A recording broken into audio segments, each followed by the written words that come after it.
bienvenue au trophée du bâtiment et de l'immobilier. L'immobilier et la construction, c'est intimement lié à la vie, parce que c'est la vie de nos lecteurs. Je pense que le bâtiment ne se porte pas trop mal. Il a su résister non sans peine au Covid et on y est encore dedans. Mais les jolis projets qui vont être présentés ce soir prouvent qu'ils se portent bien.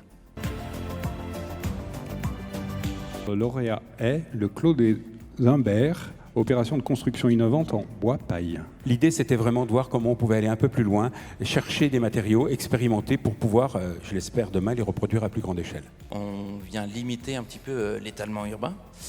Donc ça, c'est le premier point. Et ça nous permet, nous, de faire une insertion dans un tissu qui est plutôt pavillonnaire. On réunit ici en notre sein une union qui est l'union Pôle Habitat FFB qui regroupe des promoteurs, des constructeurs, des aménageurs, des rénovateurs énergétiques. Et c'était bien entendu naturel qu'on s'associe à cette remise de trophée. Et on est très heureux d'être partenaire aussi de cette journée. Il s'agit du projet Terralumia. Demain, dans l'exploitation du site en lui-même, puisqu'on a pour objectif de diviser par 5 notre consommation énergétique. C'est un projet qui est ouvert sur l'avenir, mais qui en même temps vient s'ancrer, tel des racines, sur la mémoire du site, vient s'ouvrir à la ville. D'où le nom de Terralumia. D'où le nom de Terralumia. On a absolument besoin aussi des architectes pour justement accompagner ces projets-là avec les habitants. Et bien évidemment, on espère pouvoir les accompagner avec le plus de succès possible sur la qualité de vie, sur l'esthétique, sur finalement au fond la fierté pour eux aussi. D'habiter dans ce parc-là, qu'on souhaite évidemment de niveau de qualité absolument le plus identique possible à ce qu'on peut faire dans le parc privé. Le lauréat est le restaurant universitaire Lyon Sud. Le but était d'arrêter de faire des bâtiments qui sont uniquement construits pour servir 2 heures dans la journée. C'était qu'on ait également une cafétéria qui est sur le dernier étage et qui, elle, est ouverte sur la journée complète. On a prolongé, on va dire, cette démarche d'accueil par, on l'a vu, cette terrasse rooftop, qui donne, on va dire, un côté très, très, très agréable à l'ensemble. Des solutions concrètes, pragmatiques, locales, pour atteindre cette neutralité. On le doit à nos enfants, aux futures générations, ça n'est pas une option, et nous voulons être de ce côté-ci de la solution. Ce trophée revient au projet Centre de formation des apprentis de la gastronomie. De faire comprendre aux étudiants que cette cogénération et le gaz que l'on va utiliser est issu des déchets organiques qui sont produits par les restaurants. Donc ces déchets sont récupérés dans le cadre d'une opération de méthanisation et ils sont réinjectés dans le réseau et réutilisés dans le château. Ce trophée, il récompense la volonté du CFA de construire un projet responsable et durable. Il récompense le travail de toutes les entreprises qui ont accompagné le CFA dans cette démarche.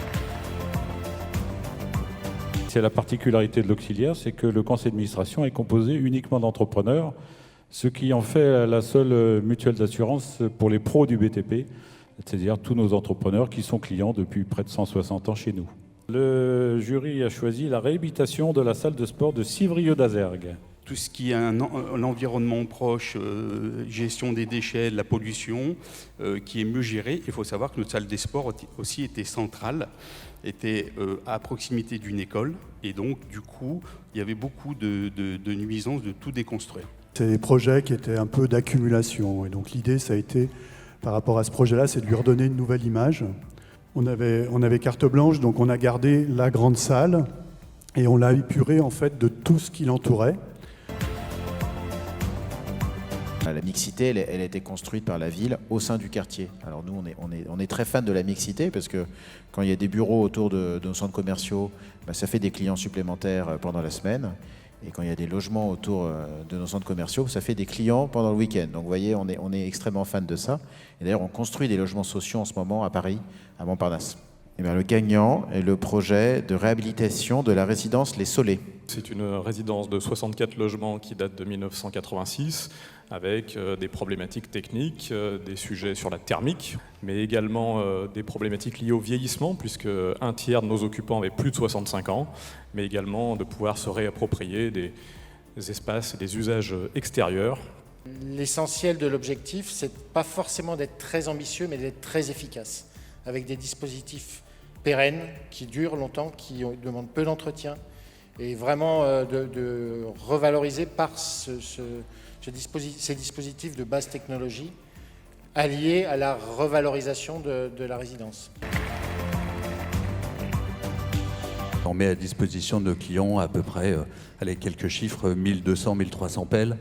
On a 800 nacelles et puis à peu près 14 000 petits matériels outillage pour pouvoir répondre à tous les témoignages qu'on a eu tout à l'heure, de pouvoir réaliser dans les bonnes conditions vos chantiers et de pouvoir livrer à temps. J'ai entendu que le délai était important, de livrer à temps les projets. Et Métro France à Lyon 7. D'impact en termes de vision de cet ensemble vis-à-vis de tout ce qui se passe autour, complètement connecté à la ville existante et complètement connecté au futur quartier. Il faut limiter les nuisances pour renforcer aussi leur acceptation par les riverains, c'est un vrai sujet. En fait, nous proposons ce service qui est de valoriser ces terres pour les réintroduire dans notre process cimentier. Là, on est typiquement dans des schémas de circuits courts et d'économie circulaire. Donc ces terres viennent en substitution de la ressource naturelle en cimenterie et reviennent sous forme de ciment. Alors c'est de la cuisine, hein, c'est dans certaines proportions, mais c'est une vraie solution responsable. Le lauréat est la forêt des expériences, massif forestier de la Cantinière. On est dans un milieu relativement rural, donc on a finalement peu de conflits d'usage.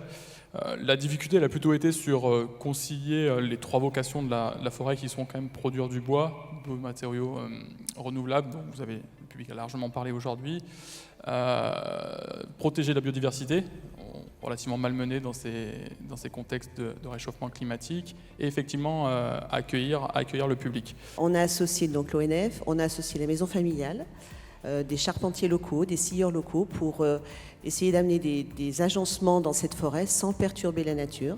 Déconnectez-vous un petit peu et prenez le temps d'aller visiter ce sentier. La nature nous offre un grand théâtre, un vaste théâtre, profitez-en. Le Rhône le met à votre disposition, il est à vous et surtout prenez-en soin. Voilà.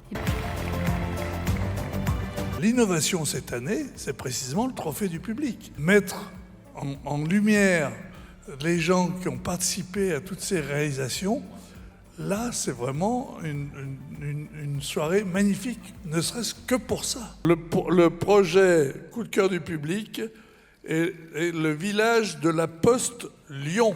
C'est un groupement d'entreprises autour de Léon Grosse, qui est parmi nous dans la salle ce soir, un cabinet d'architecture Calque, et puis toutes les équipes de Postimo qui œuvrent depuis plusieurs années sur ce projet monumental. Il y avait aussi un objectif de dynamiser ce lieu, parce qu'on a quand même quasiment 500 mètres carrés de salle de restauration et permettre de faire des réunions et des points pour les salariés. J'ai voulu la faire vibrer parce qu'une ville, ça bouge, c'est toujours en mouvement, à l'image des Lyonnais. À l'image des Lyonnais et puis du trophée des trophées de ce soir. Ouais. Donc, et puis l'autre symbolique peut-être. L'autre symbolique en vert, c'est un pendant de nature à la ville.